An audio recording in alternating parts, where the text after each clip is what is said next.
तो गाइस यहाँ पर हम देखने वाले हैं जो आपका बायोलॉजी में फर्स्ट चैप्टर है जीवों में जनन, उस पूरे चैप्टर को यहाँ पर हम देखेंगे। सब्जेक्टिव क्वेश्चन कौन कौन से तैयार करने हैं, ऑब्जेक्टिव क्वेश्चन कौन कौन से हैं, पूरे चैप्टर का फुल सॉल्यूशन आपको यहाँ पर मिलेगा। ठीक है, तो गाइस वीडियो आपको एंड तक देखना है। हेलो एवरीवन, आई एम सुगम, वेलकम बैक। तो कैसे हो आप सब? आई होप आप सब अच्छे होंगे। स्वागत है आप सभी का आपके अपनी एसपी स्टडी यूट्यूब चैनल पर। तो गाइस आज हम यहाँ पर देखने वाले हैं, जैसा कि आपने कहा था कि जीव विज्ञान में जो आपका फर्स्ट चैप्टर है उसमें जो भी आपके एमसीक्यू क्वेश्चन है इंपॉर्टेंट है वो सभी प्रश्न बता दीजिए। तो गाइस ये है आपका फर्स्ट पार्ट। यहाँ पर हम फर्स्ट चैप्टर से जो आपके ऑब्जेक्टिव क्वेश्चन कौन कौन से इंपॉर्टेंट हैं उनको देखेंगे। इसी तरह से जो आपके सब्जेक्टिव क्वेश्चन है वो हम देखेंगे नेक्स्ट वीडियो में। ठीक है, तो सारी वीडियोस आपको देखनी है इसी चैनल पर। पूरी जो आपकी बायोलॉजी की बुक है उसका जो भी आपके चैप्टर्स हैं उनका फुल सोल्यूशन आपको मिलेगा इसी चैनल पर। ठीक है, तो पहला प्रश्न आप देख सकते हो, दिया गया है कि मुकुलन द्वारा जनन किसमें होता है। ऑप्शन फर्स्ट नंबर पर है पेंसिलियम या फिर पारामीशियम, ईस्ट या फिर इनमें से सभी। तो मुकुलन द्वारा जनन किसमें होता है, तो यहाँ पर जो आपका थर्ड नंबर पर ऑप्शन दिया गया है ईस्ट, यही आपका हो जाएगा राइट ऑप्शन। ठीक है, और जो आपके यहाँ पर ऑब्जेक्टिव क्वेश्चन दिए जा रहे हैं साथ ही साथ इनको आप लिखते चलिए। ठीक है, नेक्स्ट वीडियो में जो आपके सब्जेक्टिव क्वेश्चन है उनको देखेंगे। यहाँ पर ऑब्जेक्टिव क्वेश्चन देख लीजिए, तो अपना नोट्स बना लीजिए और रोज़ाना जो भी आपको क्लासेस मिले उनको रोज़ाना अपना लिखते चलिए। ठीक है, इसी तरह से यहाँ पर सेकंड क्वेश्चन दिया गया है कि बिना निषेचन के फल को क्या कहते हैं, और ये क्वेश्चन कई बार बोर्ड एग्जाम में आस्क किया गया है। ठीक है, तो ऑप्शन देख लीजिए। फर्स्ट नंबर पर है कि अपयुग्मन, नेक्स्ट है असंग जनन, इसी तरह से थर्ड नंबर पर ऑप्शन है अनिषेक जनन, नेक्स्ट ऑप्शन है इनमें से सभी। तो बिना निषेचन के फल को क्या कहते हैं, तो यहाँ पर आपका कौन सा ऑप्शन राइट हो जाएगा। तो यहाँ पर जो आपका ऑप्शन नंबर दिया गया है थर्ड नंबर पर अनिषेक जनन, तो बिना निषेचन के फल को क्या कहते हैं, अनिषेक जनन, यानी थर्ड नंबर पर जो ऑप्शन दिया गया है यही हो जाएगा आपका राइट ऑप्शन। ठीक है, साथ ही साथ इन सभी प्रश्नों को यहीं पर आप याद करते चलिए। क्लियर। अब इसी तरह से आपको नेक्स्ट क्वेश्चन फर्स्ट चैप्टर में ऑब्जेक्टिव क्वेश्चन में अगला प्रश्न आप कौन सा तैयार करोगे उसको देख लेते हैं। तो यहाँ पर आप देख सकते हो जो आपका नेक्स्ट प्रश्न है आपको कौन सा तैयार करना है कि उभयलिंगी प्राणी है, कौन है, मुर्गी, सांप, ए और बी दोनों, या फिर केचुआ। तो उभयलिंगी प्राणी कौन हो जाएगा, कौन सा ऑप्शन यहाँ पर आपका राइट हो जाएगा उसको देख लेते हैं। तो फर्स्ट नंबर पर दी गई है मुर्गी, नेक्स्ट ऑप्शन है सांप, एंड थर्ड नंबर पर है ए और बी दोनों, इसी तरह से फोर्थ नंबर पर है केचुआ। तो यहाँ पर जो आपका फोर्थ नंबर पर ऑप्शन दिया गया है केचुआ, यही आपका हो जाएगा राइट ऑप्शन। तो उभयलिंगी प्राणी है, कौन है, केचुआ। इस तरह से ऑप्शन मिले तो राइट कौन सा हो जाएगा, जो आपका फोर्थ नंबर पर दिया गया है। क्लियर। अब इसी तरह से यहाँ पर नेक्स्ट क्वेश्चन आप कौन सा तैयार करोगे उसको देख लेते हैं। तो यहाँ पर आप देख सकते हो अगला प्रश्न आपको ये तैयार कर लेना है कि निम्नलिखित में से किसका परागण जल द्वारा होता है। तो किसका होता है, ए नंबर पर आपका ऑप्शन है ऑक्सजेलिस, नेक्स्ट है कोमोलिना, इसी तरह से अगला ऑप्शन है जोस्टेरा, और नेक्स्ट ऑप्शन यहाँ पर दिया गया है बायोला। तो निम्नलिखित में से किसका परागण जल द्वारा होता है। ठीक है, तो यहाँ पर आपको ऑप्शन इस तरह से दिए गए हैं, तो यहाँ पर आपका कौन सा ऑप्शन राइट हो जाएगा। तो यहाँ पर देखिए, तो यहाँ पर जो आपका थर्ड नंबर पर है जोस्टेरा, यही आपका हो जाएगा राइट ऑप्शन। तो याद कर लीजिए सही ढंग से, तो निम्नलिखित में से किसका परागण जल द्वारा होता है, जोस्टेरा का। ठीक है, अगर इस तरह से ऑप्शन दिए जाते हैं तो थर्ड नंबर पर जो आपका ऑप्शन दिया गया है यही हो जाएगा आपका राइट ऑप्शन। क्लियर। अब इसी तरह से नेक्स्ट क्वेश्चन आपको कौन सा तैयार करना है उसको देखते हैं। तो अगला प्रश्न आप देख सकते हो, दिया गया है कि समसूत्री विभाजन होता है काय कोशिका में, जनन कोशिका में, ए एवं बी दोनों में, या फिर इनमें से कोई नहीं। ठीक है, तो यहाँ पर कौन सा ऑप्शन राइट हो जाएगा, समसूत्री विभाजन होता है। तो यहाँ पर इस तरह से आपको ऑप्शन दिए गए हैं, तो इनमें जो आपका राइट ऑप्शन है वो कौन सा हो जाएगा उसको देखते हैं। तो यहाँ पर जो आपका फर्स्ट नंबर पर दिया गया है कायिक कोशिका में, ठीक है, समसूत्री विभाजन होता है कहाँ पर, कायिक कोशिका में। ए नंबर पर जो ऑप्शन है राइट हो जाएगा। और देखिए जो भी आपके ऑब्जेक्टिव क्वेश्चन है इस तरह से वीडियो को देखिए, ये सभी प्रश्न आपको यहीं पर याद हो जाए। क्लियर।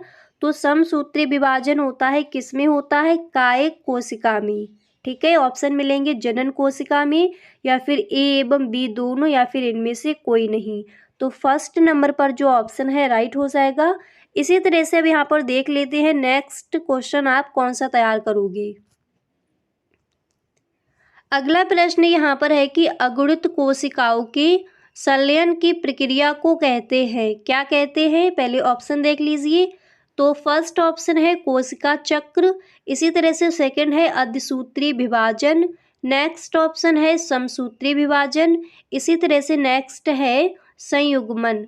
तो अगुणित कोशिकाओं में संलयन की प्रक्रिया को कहते हैं, क्या कहते हैं, यहाँ पर आपका कौन सा ऑप्शन है जो राइट हो जाएगा। तो यहाँ पर आप देख सकते हो, तो यहाँ पर जो आपका 4 नंबर पर दिया गया है संयुग्मन, ठीक है, यही आपका हो जाएगा राइट ऑप्शन। तो अगुणित कोशिकाओं के संलयन की प्रक्रिया को कहते हैं, क्या कहते हैं, संयुग्मन, ठीक है। जो 4 नंबर पर आपका ऑप्शन है यही यहाँ पर हो जाएगा राइट ऑप्शन। और फर्स्ट नंबर पर यहाँ पर ऑप्शन दिया गया था कोशिका चक्र, अर्धसूत्री विभाजन, नेक्स्ट था समसूत्री विभाजन। तो राइट ऑप्शन 4 नंबर पर जो है यही आपका हो जाएगा। क्लियर। अब इसी तरह से यहाँ पर नेक्स्ट क्वेश्चन आप कौन सा तैयार करोगे उसको देखते हैं। तो अगला प्रश्न है कि जेम्यूल्स बनते हैं किसमें, हाइड्रा में, स्पंज में, ईस्ट में, या फिर इनमें से सभी में, ठीक है। तो क्वेश्चन यहाँ पर है कि जेम्यूल्स बनते हैं तो कहाँ पर बनते हैं। ए नंबर पर ऑप्शन मिला है कि हाइड्रा में, बी नंबर पर है स्पंज में, नेक्स्ट है ईस्ट में, इसी तरह से अगला ऑप्शन यहाँ पर रख दिया गया है इनमें से सभी। तो हम सबको पता है कि जेम्यूल्स बनते हैं। यहाँ पर जो आपका ऑप्शन नंबर, तो जो आपका ऑप्शन नंबर 2 दिया गया है स्पंज में, ठीक है, यही आपका हो जाएगा राइट ऑप्शन। अब याद कर लीजिए क्वेश्चन क्या है कि जेम्यूल्स बनते हैं किसमें, स्पंज में, ठीक है। सेकंड नंबर पर जो ऑप्शन है राइट हो जाएगा। अब इसी तरह से यहाँ पर नेक्स्ट क्वेश्चन आप कौन सा तैयार करोगे उसको देख लेते हैं। तो अगला प्रश्न है कि समयुग्मी पाई जाती है, ठीक है, समयुग्मकी पाई जाती है किसमें, शैवाल में, आवृतबीजी, या फिर अनावृतबीजी, या फिर इनमें से सभी। तो क्वेश्चन हमारा यहाँ पर दिया गया है कि समयुग्मकी पाई जाती है तो कहाँ पाई जाती है। ए नंबर पर ऑप्शन मिला है शैवाल, नेक्स्ट ऑप्शन यहाँ पर है कि आवृतबीजी, अगला ऑप्शन है अनावृतबीजी, एंड इसी तरह से नेक्स्ट है इनमें से सभी। तो हम सबको पता है कि यहाँ पर जो आपका ऑप्शन नंबर फर्स्ट दिया गया है, ठीक है, शैवाल, यही आपका हो जाएगा राइट ऑप्शन। तो याद कर लीजिए कि समयुग्मकी पाई जाती है, कहाँ पाई जाती है, ए नंबर पर जो ऑप्शन है शैवाल, यही आपका हो जाएगा राइट ऑप्शन। क्लियर। अब इसी तरह से यहाँ पर अगला प्रश्न आप कौन सा तैयार करोगे उसको देखते हैं। तो नेक्स्ट क्वेश्चन यहाँ पर है कि इनमें से किसमें आंतरिक निषेचन होता है। ऑप्शन देख लीजिए, पक्षी, मेढक, स्तनपायी, या फिर इनमें से कोई नहीं। तो इनमें से किसमें आंतरिक निषेचन होता है, आंतरिक निषेचन नहीं होता है, ठीक है, ये पूछा गया है। तो यहाँ पर आपको इस तरह से ऑप्शन मिल जाएंगे। क्लियर। पक्षी, मेढक, स्तनपायी, इनमें से कोई नहीं। तो आपको बताना है कि इनमें से आंतरिक निषेचन नहीं होता है, तो किसमें नहीं होता है, हम सबको पता है। तो यहाँ पर जो आपका ऑप्शन नंबर 2 दिया गया है मेढक, यही आपका हो जाएगा राइट ऑप्शन। तो इनमें से किसमें आंतरिक निषेचन नहीं होता है, तो मेढक में नहीं होता है, ये आपका ऑप्शन राइट हो जाएगा। इसी तरह से अगला प्रश्न है कि द्विखंडन एक प्रकार का कायिक प्रवर्धन है, अलैंगिक जनन है, लैंगिक जनन है, या फिर इनमें से कोई नहीं। तो यहाँ पर आपको बताना है आपका राइट ऑप्शन कौन सा हो जाएगा। ठीक है, तो क्वेश्चन क्या है कि द्विखंडन एक प्रकार का कायिक प्रवर्धन है, अलैंगिक जनन है, या फिर लैंगिक जनन है, या फिर इनमें से कोई नहीं। ठीक है, तो गाइस इस प्रश्न का आंसर आपको बताना है कमेंट बॉक्स में। और गाइस आप ये भी बताएंगे कि ऐसे कौन कौन से क्वेश्चंस थे जिनका आंसर आपको पहले से ही पता था। ठीक है, तो द्विखंडन एक प्रकार का क्या है ये आपको कमेंट बॉक्स में बताना है। तो गाइस आज के लिए बस इतना ही, मिलते हैं नेक्स्ट वीडियो में। अब जो आपकी नेक्स्ट क्लास होगी उसमें जो आपका फर्स्ट चैप्टर है उसमें सब्जेक्टिव क्वेश्चन कौन कौन से हैं, पूरे चैप्टर के जो भी आपके क्वेश्चन हैं उनके। गाइस अगर अभी तक आप इस वीडियो में बने हुए हो तो आई होप ये वीडियो आपको पसंद आ रहा होगा। अगर सच में आपको ये वीडियो अच्छा लग रहा है तो आप इस वीडियो को एक लाइक ज़रूर कर दें। उस पर डिस्कस हम कर चुके हैं, यहाँ पर उसके हम सब्जेक्टिव क्वेश्चन देखेंगे। इसी तरह से जो आपका नेक्स्ट चैप्टर है उसको भी देखेंगे। ठीक है, तो बिल्कुल भी टेंशन मत लीजिए, रोज़ाना आपको क्लासेस मिलेंगी इसी चैनल पर। ठीक है, तो जीव विज्ञान में गाइस जो भी आपका महत्वपूर्ण है वो सारा कुछ आपको बताया जाएगा। तो यहाँ पर आप देख सकते हो पहला प्रश्न आपका है कि जीवों में जनन क्यों अनिवार्य है। ठीक है, जिस तरह से बोर्ड एग्जाम में क्वेश्चन आस्क किए जाते हैं उसी तरह से यहाँ पर प्रश्न आपको दिए जाएंगे। तो इस तरह से क्वेश्चन पूछा गया है कई बार कि जीवों में जनन क्यों अनिवार्य है। तो चलिए इसको आंसर को देखते हैं। आप लिखोगे कि जनन जीवों का एक महत्वपूर्ण लक्षण है, यह एक अतिरिक्त जैविक प्रक्रिया है। ठीक है, जनन जीवों का क्या है, एक महत्वपूर्ण लक्षण है, यह एक अतिरिक्त जैविक प्रक्रिया है जिसके द्वारा न सिर्फ जीवों को उत्तरजीविका में मदद मिलती है बल्कि इससे जीव जाति की निरंतरता भी बनी रहती है। इसके बाद आप लिखोगे कि जनन जीवों के अमरत्व में भी सहायक होता है। प्राकृतिक मृत्युवयता जीवों में जीर्णता के कारण होने वाले जीव ह्रास की आपूर्ति जनन द्वारा ही होती है। इसके बाद आप लिखोगे जिनसे जीवों की संख्या बढ़ती है। जनन एक ऐसा माध्यम है जिसके द्वारा लाभदायक भिन्नताएं एक पीढ़ी से दूसरी पीढ़ी तक स्थानांतरित होती हैं। इन समस्त कारणों के आधार पर कहा जा सकता है या फिर कहा जाता है कि जनन जीवों के लिए अनिवार्य है। ठीक है, तो आई होप सही ढंग से आपको यहाँ पर समझ आ गया होगा कि जीवों में जनन क्यों अनिवार्य है, क्यों महत्वपूर्ण है। ठीक है, इस तरह से आप इस प्रश्न का आंसर लिख कर आओगे। अब इसको एक बार दोबारा से समझ लीजिए।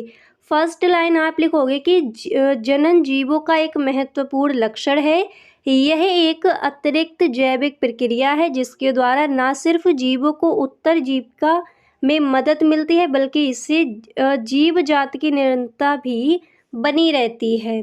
तो इस तरह से आप जो आपका क्वेश्चन है इस तरह से आपको इस प्रश्न का आंसर लिखकर आना है। अब जो आपके ऑब्जेक्टिव क्वेश्चन थे फर्स्ट चैप्टर में कौन कौन से इंपॉर्टेंट है गाइस, अगर आपने वो वीडियो नहीं देखा है तो एक बार आप डिस्क्रिप्शन बॉक्स चेक कर लीजिए, वहाँ पर आपको वीडियो का लिंक मिल जाएगा।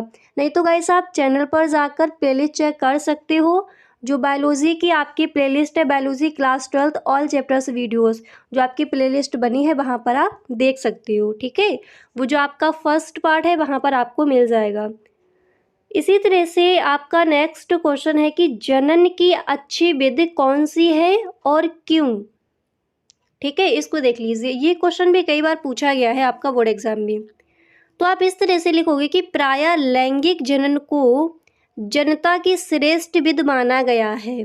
लैंगिक जनन के दौरान गुणसूत्र की अदला बदली होती है जिससे युग्मकों में नए लक्षण विकसित होते हैं। इसके बाद आप लिखोगे तथा नए जीव का विकास होता है जो अपने जनकों से भिन्न होता है अतः अलग लैंगिक जनन विकास में सहायक होता है।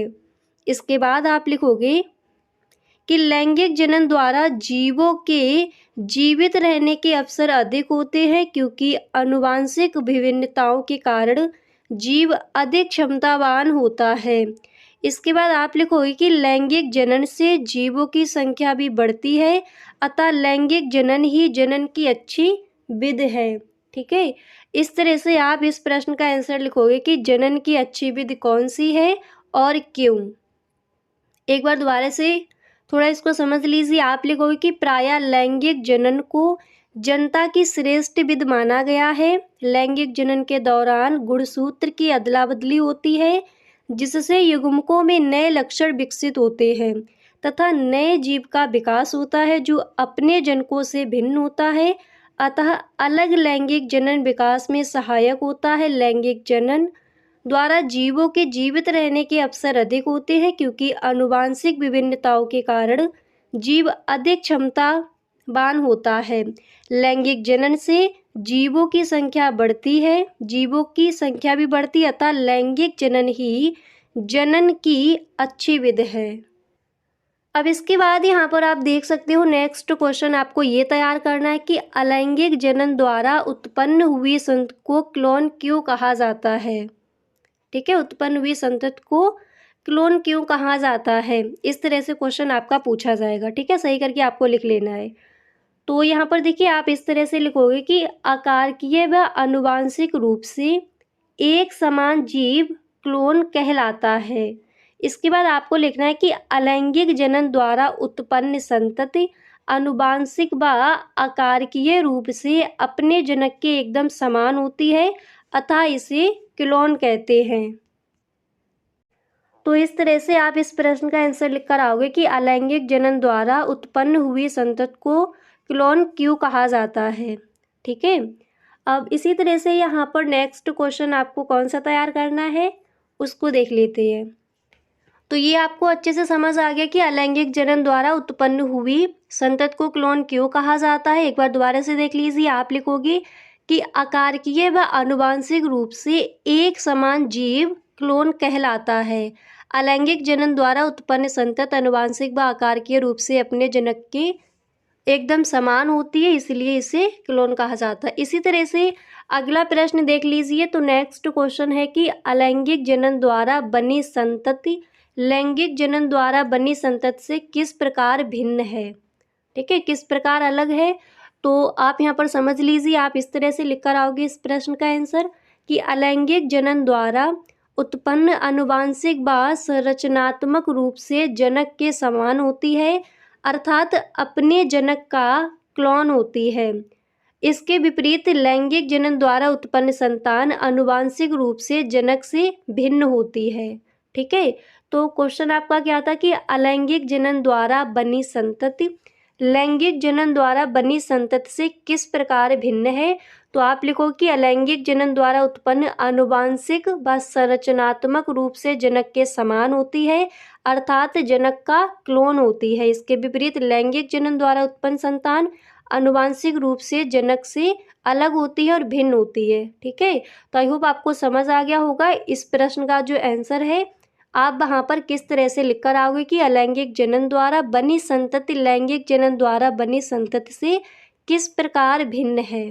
ठीक है, अब इसी तरह से यहाँ पर नेक्स्ट क्वेश्चन आपको कौन सा तैयार करना है उसको देख लेते हैं।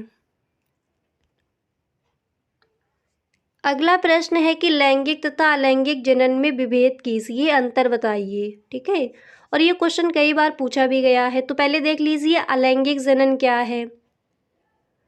तो आप लिखोगे कि इसमें सिर्फ एक जनक भाग लेता है, इसमें युग्मक निर्माण व निषेचन का अभाव होता है, और नेक्स्ट आपको पॉइंट लिखना है कि इसमें समसूत्री विभाजन होता है।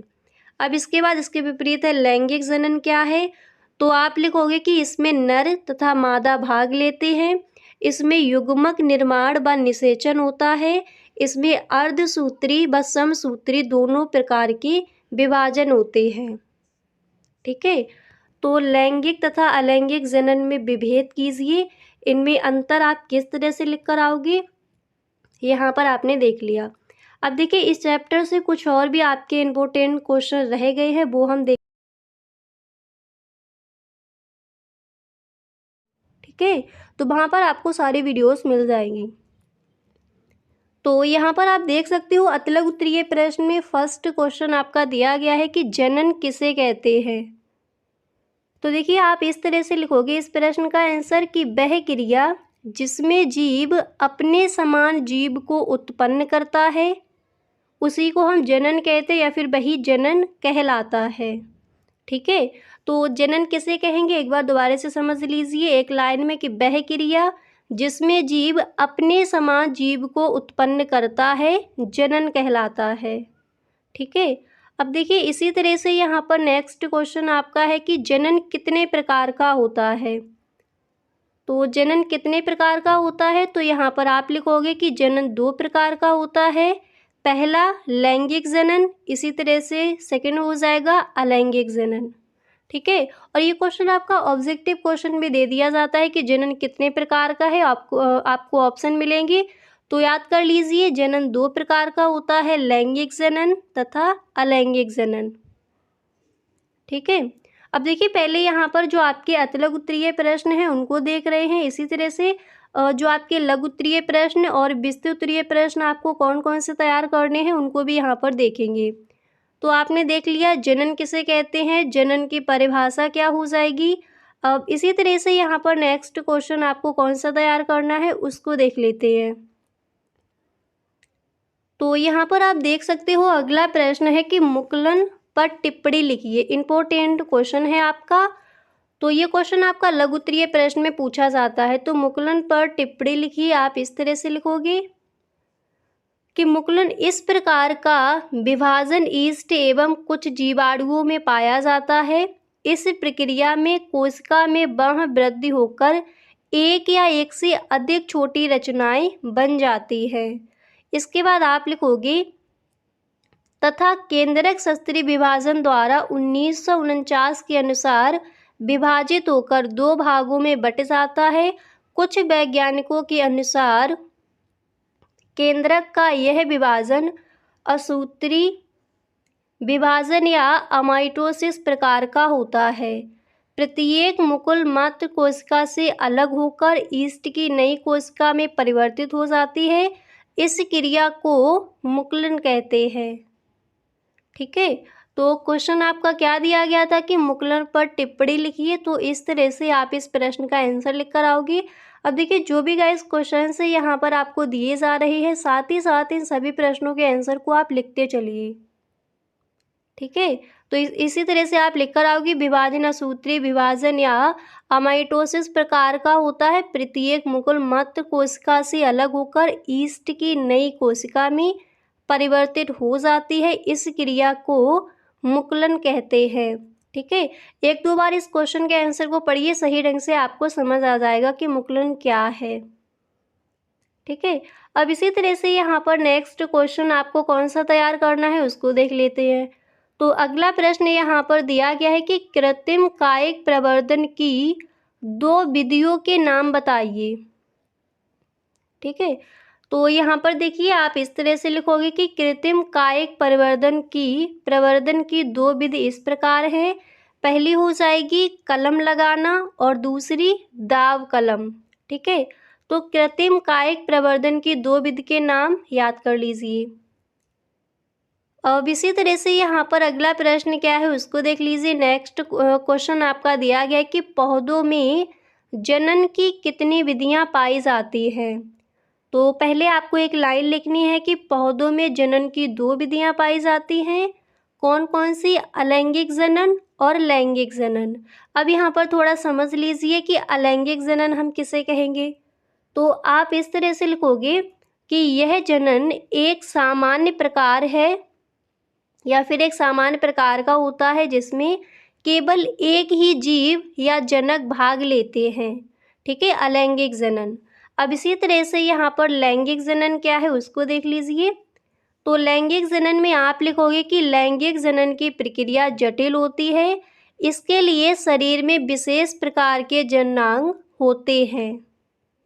ठीक है। तो पौधों में जनन की कितनी विधियां पाई जाती हैं, 2 विधियां पाई जाती है, अलैंगिक जनन और लैंगिक जनन। अलैंगिक जनन किसे कहेंगे, यह जनन का एक सामान्य प्रकार है जिसमें केवल एक ही जीव या जनक भाग लेता है। और लैंगिक जनन में आप लिखोगे लैंगिक जनन की प्रक्रिया जटिल होती है। इसके लिए शरीर में विशेष प्रकार के जननांग होते हैं। ठीक है। अब इसी तरह से यहाँ पर नेक्स्ट क्वेश्चन आप कौन सा तैयार करोगे उसको देख लेते हैं।